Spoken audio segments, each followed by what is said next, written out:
तो दोस्तों पाकिस्तान और ऑस्ट्रेलिया के दरमियान जो सीरीज़ होनी है नवंबर में 3 ओडीआई और 3 टी20 की, उसके लिए स्क्वाड शायद आज अनाउंस हो, शायद कल अनाउंस हो, मतलब बस अनाउंस होने वाला है स्क्वाड। आप समझें कि शायद आज शाम को हो जाए, मंडे को या ट्यूसडे को स्क्वाड कल अनाउंस हो जाएगा।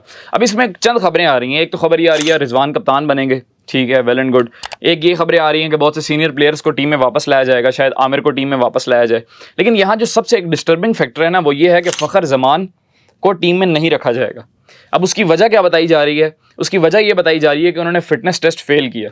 लेकिन उसकी चंद और वजूहत हैं जो मुझे अंदर बैठे सोर्सेज से पता लगी हैं, वो उसके बारे में बात करेंगे। लेकिन इससे पहले अगर आपको ये वीडियो पसंद है, इसको लाइक ज़रूर कीजिएगा, हमारे चैनल को ज़रूर सब्सक्राइब कीजिएगा। अगर आपकी कोई राय हो कमेंट सेक्शन में ज़रूर लिखा करें, मैं ज़रूर अगली वीडियो में उसका जवाब दिया करूँगा। अच्छा, फ़खर जमान को जो बाहर निकाल रहे हैं उसकी रीज़न ये बताई जा रही है कि उन्होंने अपना फिटनेस टेस्ट दूसरी बार भी फेल किया। लेकिन चंद रीज़न्स और हैं। एक रीज़न तो ये है जो कि मुझे पता चली है, जिसकी वजह से पीसीबी में बैठे ऑफिशियल्स उनसे नाराज़ हैं। उसकी एक वजह यह है कि उन्होंने बाबर आजम के हक़ में ट्वीट किया, ठीक है। उन्होंने कहा कि बाबर आजम को टीम से नहीं निकालना चाहिए। विराट कोहली पे बैड पैच आया तो उनको इंडियन क्रिकेट ने निकाला नहीं, और यही हमारे स्टार्स हैं, अगर इनको हम निकालेंगे तो हमारी क्रिकेट अच्छी नहीं चलेगी। एक उन्होंने ये ट्वीट किया। दूसरी जो उन्होंने जो पीसीबी का कनेक्शन कैंप हुआ था लाहौर के पीसी होटल में, वहाँ पर उन्होंने उस्मान वाला साहब जो कि डायरेक्टर इंटरनेशनल क्रिकेट है पाकिस्तान के, उन पे वो बरस पड़े थे। और पीसीबी के चेयरमैन मोहसिन नकवी भी जूम मीटिंग पर सामने मौजूद थे। उनके सामने उन्होंने डायरेक्टर इंटरनेशनल क्रिकेट उस्मान वाला को कहा कि मैं गया वहाँ वेस्ट इंडीज़, आपने मुझे अप्रूवल दिया, मैं गया, रातों रात आपने मुझे वापस बुला लिया कि आपका फिटनेस टेस्ट है। 30 घंटे का मैं सफ़र करके आया और वहाँ आपने मुझसे दोबारा अगले दिन फिटनेस टेस्ट लिया। फिर मैं इसी तरह बिग बैश लीग में गया, वहाँ पहुँचा ही हूँ तो आपने मुझे वापस बुला लिया। तो इसी पर डायरेक्टर इंटरनेशनल क्रिकेट जो है उस्मान वाला, उन्होंने कहा कि नहीं, मैंने तो ऐसा कुछ नहीं किया। फ़खर जमान ने कहा ठीक है, आपने ऐसा कुछ नहीं किया, तो अभी मैंने आपको इंटरनेशनल लीग टी20 जो ILT टी20 होती है, उसके लिए मैंने आपको NOC के लिए दरख्वास्त दी हुई है। आपने वो 6 महीने हो गए अभी तक एक्सेप्ट नहीं की। वहाँ जो उस्मान वाला साहब थे वो बिल्कुल खामोश। अब उस टाइम मैंने एक व्लॉग किया था इसी बात पर, और मैंने आपको बताया था कि फ़खर जमान साहब के चीखने का कोई फ़ायदा नहीं है। ये वो लोग हैं जो अरसे से बैठे हैं पाकिस्तान की क्रिकेट में, और ये बैठे रहेंगे। आप इनका कुछ नहीं बिगाड़ सकते। ये वो ब्यूरोक्रेट हैं जिनके पीछे बड़े बड़े हाथ हैं। आप जो मर्जी कर लें, आप इनका कुछ नहीं बिगाड़ सकेंगे।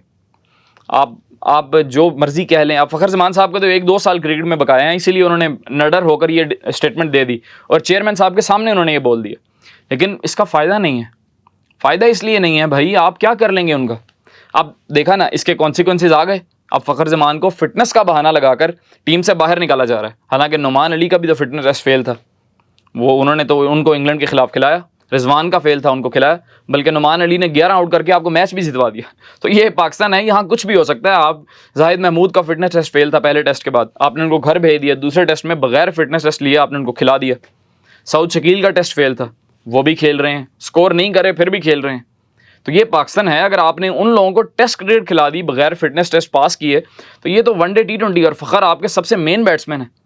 तो सिर्फ उनकी वो 2 स्टेटमेंट्स, एक जो उस्मान वाला के खिलाफ उन्होंने दी और एक बाबर आजम के हक में जो उन्होंने ट्वीट की, उसकी वजह से अब उनका नाम नहीं आ रहा ऑस्ट्रेलिया की सीरीज़ में। होप्स है उनका नाम आया, अभी स्क्वाड अनाउंस नहीं हुआ। अनऑफिशियल खबरें हैं, रिपोर्ट्स हैं, चंद लोगों से मुझे पता चली हैं कि यार उनको कंसीडर नहीं किया जा रहा, ये बहाना बनाकर कि उनका फिटनेस टेस्ट फेल है। तो आप देखें कि ये हमारा ऐसा निज़ाम है जहां हम अपने प्लेयर्स को इतनी ही रिस्पेक्ट देते हैं कि अगर उन्होंने कोई सच्ची सीधी बात कर दी या उनके साथ जो ज़्यादती हो रही है उन्होंने वो बता दी, तो उनका अगली सीरीज़ में नाम नहीं आएगा। और इस तरह की बहुत सी पीछे मिसालें हैं, बहुत सी मिसालें हैं। बहुत से प्लेयर्स जो अब एक्स प्लेयर्स आके बोलते हैं ना ट्विटर पर या टीवी चैनल्स पर बैठ के, उनके साथ ये हुआ है, ठीक है। उमर अकमल हो गया, अहमद शहजाद हो गए, बहुत से प्लेयर हैं। मैं वैसे उनके बहुत खिलाफ हूँ, जिस तरह अहमद शहजाद साहब जिस तरह अपने वीलॉग्स करते हैं और हर टाइम पाकिस्तान क्रिकेट टीम को क्रिटिसाइज़ करते हैं, मैं उनके बहुत इस बात पे खिलाफ हूँ कि आप स्टार हैं, आपका ये काम नहीं है ऐसे बोलना, इतना बोलना। आप सजेशंस दे सकते हैं, आप प्लेयर्स को सपोर्ट कर सकते हैं, ये काम आपको जेब नहीं देता। कम अज़ कम ये 2 नंबर लोगों का काम है ये करना। तो लेकिन उनके साथ ये हुआ, वो सही बोलते हैं, आके अपने बारे में जो बोलते हैं कि हमें टीम से निकाला गया, वो सही निकाला गया।